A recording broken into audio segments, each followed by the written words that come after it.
quiet village, we see a young boy named Akun. Since his parents were always away for work, he often returned alone to his grandparents' house in the remote area surrounding the silence.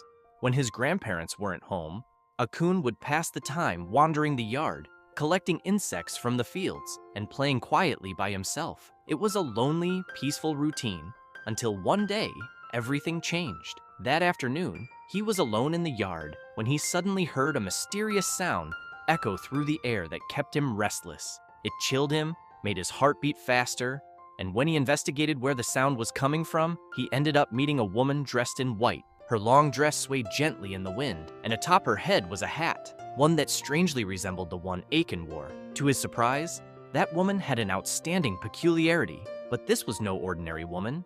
She was towering, taller than the Great Wall of China, a height that not even an adult man could surpass. He came to the conclusion that the lady could grow to more than 2 meters in size, to be more exact, 8 feet tall. For some reason, the boy felt afraid. That large size was not too common in a woman, much less in a human. That night during dinner, Akun told his grandparents about the woman in white. At first, they chuckled nervously, brushing off his story, but as soon as he mentioned her unusual height and the strange, haunting sound she made, their expressions suddenly changed. Both of their faces turned deathly pale because they knew that this being was an evil entity. His grandfather called an exorcist as soon as possible. Akun looked with his own eyes at his grandmother, trembling with fear. She told him with concern the name Hachishaku, the Japanese urban legend known in the old village. The 8-foot-tall lady was no ordinary ghost. She was a cursed, demonic entity characterized by wearing a long white dress, and wherever she went, an eerie laughing sound followed. Depending on the person who met her, her face appeared differently. Sometimes, some saw her as a very beautiful and kind woman, others as an attractive and adorable young girl. But in the worst cases, she might take on a terrifying appearance or not have any face at all, depending on the victim she wanted to capture. She wandered from place to place in search of young boys. When the lady found one she liked, she followed him. Many said she took them to devour. Others believed she defiled their souls. But one thing was certain, the boy was destined to die, because those she touched were never seen again. A long time ago, she was considered a goddess in her village. She was called Hachishaku-sama, and the villagers believed she brought prosperity to their land. The village, gripped by fear and shame, cast her out. The once worshipped deity became a cursed spirit, and in her wrath and humiliation, she turned vengeful, kidnapping children and boys from nearby towns, never to be seen again.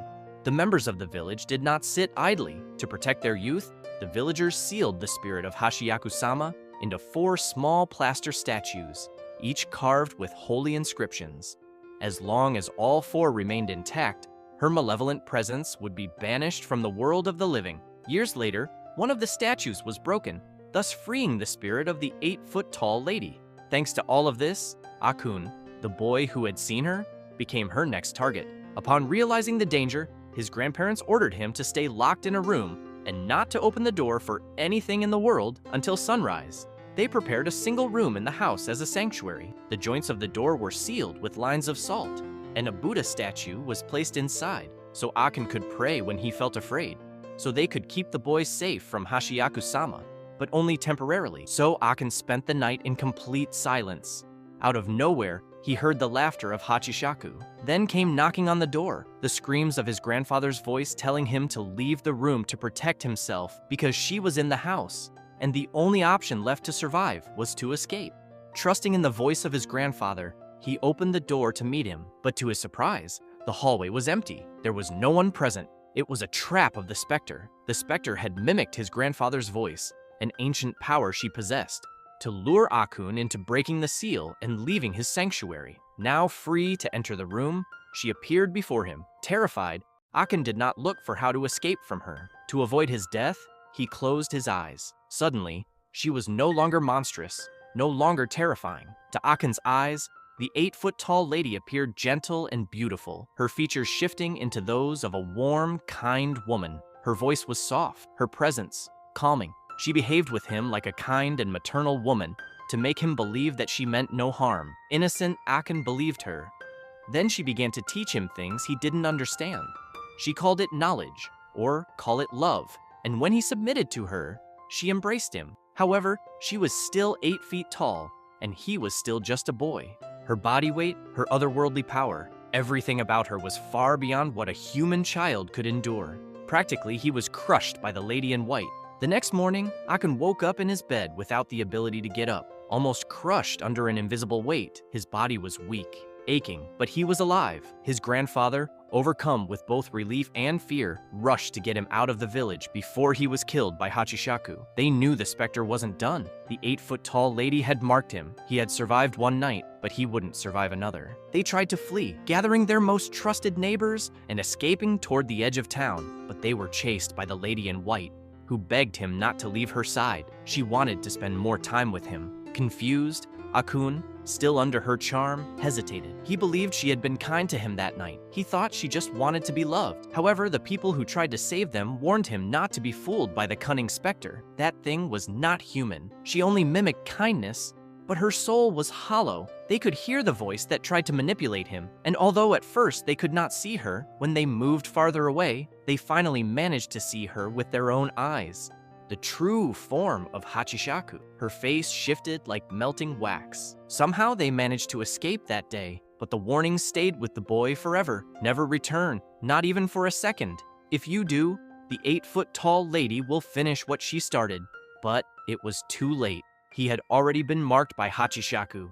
Even far away, Akun began seeing her figure in several places. At night, she came to him in dreams and into his house, stroking his hair, taking him for long walks under ghostly skies, whispering that she missed him. Sometimes she would cry, asking why he abandoned her. This caused Akun to always wake up with tears in his eyes, growing the urge to go back to her. The legend of the 8-foot-tall lady became so popular that several people told it during lonely conversations with strangers. For example, one such time, a man retold the story to a woman who offered him a ride home by car. After listening, she nodded and smiled faintly. Then she shared a dream she'd had, where she was on a train, and the passengers around her were dying at each station, one by one. The first was brutally killed with a knife. The second had a spoon put into her eyes.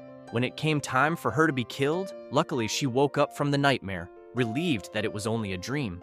But then she added, a part of her dream had come true. The man began to tremble.